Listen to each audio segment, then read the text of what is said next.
दुनिया का अंत। ये एक ऐसा विचार है जो तब से इंसानों को परेशान करता आया है जब से हमने पहली बार तारों को देखा। पुराने जमाने की कहानियों से लेकर धार्मिक भविष्यवाणियों और वैज्ञानिक अनुमानों तक दुनिया के अंत का एक अजीब सा आकर्षण है। यह निबंध दुनिया के अंत की बहुआयामी अवधारणा की पड़ताल करता है। हम ऐतिहासिक मिथकों, धार्मिक भविष्यवाणियों और वैज्ञानिक अनुमानों में जाएंगे जिन्होंने इस अंतिम घटना की हमारी समझ को आकार दिया है। हमारा सफर हमें प्राचीन सभ्यताओं के भयावह दर्शनों से लेकर जलवायु परिवर्तन और वैश्विक अनिश्चितता से प्रेरित आधुनिक समय की चिंताओं तक ले जाएगा। फिर भी अंत की इस खोज के माध्यम से हम वर्तमान में जीने के महत्व के बारे में एक शक्तिशाली संदेश भी खोजेंगे।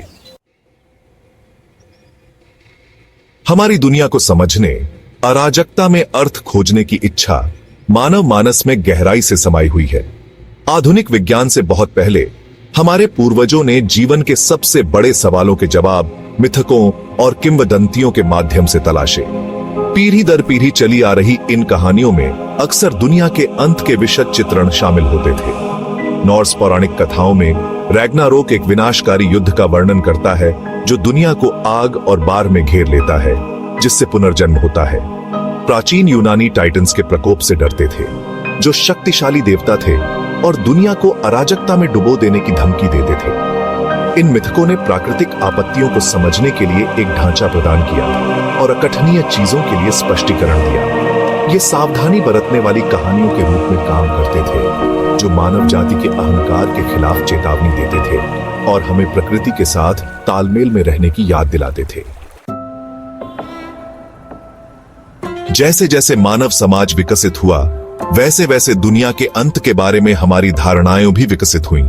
संगठित धर्म के उदय के साथ भविष्यवाणियों और दैवीय रहस्योद्घाटन ने सर्वनाश की हमारी समझ को आकार देना शुरू कर दिया।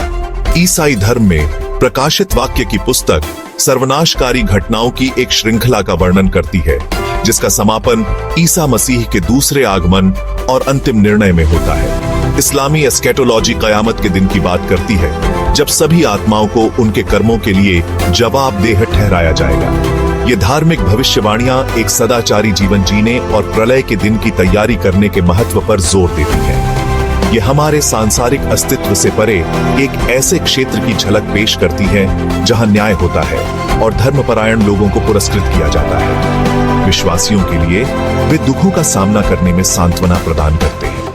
एक वादा कि एक उच्च शक्ति नियंत्रण में है। ये हमारी मृत्यु दर की एक कड़ी याद दिलाते हैं। हमें हर दिन ऐसे जीने का आग्रह करते हैं जैसे कि यह हमारा आखिरी दिन हो। तर्क और वैज्ञानिक ज्ञान के युग में दुनिया के अंत के बारे में हमारी समझ अनुभवजन्य अवलोकन और वैज्ञानिक प्रक्षेपण की ओर स्थानांतरित हो गई है। खगोल भौतिकी हमें बताती है कि सूर्य हमारे सौर मंडल की जीवन रेखा की एक सीमित जीवन अवधि है। अरबों सालों बाद हमारा तारा अपने परमाणु ईंधन को खत्म कर देगा और एक लाल विशालकाय तारे में विस्तारित हो जाएगा, पृथ्वी सहित आंतरिक ग्रहों को निगल जाएगा। इस ब्रह्मांडीय घटना से बहुत पहले सूर्य की बढ़ती चमक के कारण हमारा ग्रह निर्जन हो जाएगा। अपने घर के करीब हमें जलवायु परिवर्तन के बहुत वास्तविक खतरे का सामना करना पड़ रहा है, जिससे समुद्र का स्तर भी जा रहा है। अत्यधिक मौसम की घटनाएं हो रही हैं और सामूहिक विलुप्ति हो रही है। हालांकि इन वैज्ञानिक अनुमानों में प्राचीन मिथकों की नाटकीयता का अभाव है, लेकिन वे हमें ब्रह्मांड की विशालता और हमारे अस्तित्व की नाजुकता की याद दिलाते हैं। ये सभी चीजों के अंतर संबंध और हमारे ग्रह की रक्षा के लिए कार्रवाई करने के महत्व पर जोर देते हैं। एक प्रजाति के रूप में हम अपने ही विनाश के विचार के प्रति इतने आकर्षित क्यों हैं? इसका जवाब मानव मानस में गहराई से छिपा है। एक आदिम स्तर पर सर्वनाश के साथ हमारा आकर्षण अज्ञात के हमारे सहज भय से उपजा है। मृत्यु परम अज्ञात का प्रतिनिधित्व करती है और दुनिया का अंत इस भय को एक अस्तित्वगत पैमाने पर बढ़ा देता है। इस आदिम भय से परे हमारा आकर्षण हमारे अस्तित्व में अर्थ खोजने की हमारी इच्छा को दर्शाता है। दुनिया का अंत हमारे जीवन के लिए एक कथात्मक ढांचा प्रदान करता है, हमें याद दिलाता है कि हमारे व्यक्तिगत संघर्ष और विजय चीजों की भव्य योजना में क्षणभंगुर है। अपनी ही मृत्यु दर के बोझ तले दब जाना। इस ज्ञान से लकवाग्रस्त महसूस करना आसान है कि इस ग्रह पर हमारा समय सीमित है। समाचारों की सुर्खियों और प्रलय की भविष्यवाणियों की निरंतर बौछार हमें निराश महसूस करा सकती है। हालांकि इन्हीं क्षणों में हमें निराशा के आगे घुटने टेकने की इच्छा का विरोध करना चाहिए। दुनिया का अंत कार्रवाई के लिए एक शक्तिशाली आह्वान के रूप में काम करना चाहिए। यदि इस ग्रह पर हमारा समय सीमित है तो हमारे पास इसका अधिकतम लाभ उठाने का और भी कारण है। हमें अपने रिश्तों को संजोना चाहिए, अपने ग्रह की रक्षा करनी चाहिए और दुनिया को उससे बेहतर जगह छोड़नी चाहिए जितनी हमने पाई थी। दुनिया का अंत जीवन की अनमोलता की एक कड़ी याद दिलाता है। यह हमें अपनी मृत्यु दर का सामना करने और उन बड़े सवालों से जूझने के लिए मजबूर करता है जिन्होंने सहस्राब्दियों से मानवता को त्रस्त किया है।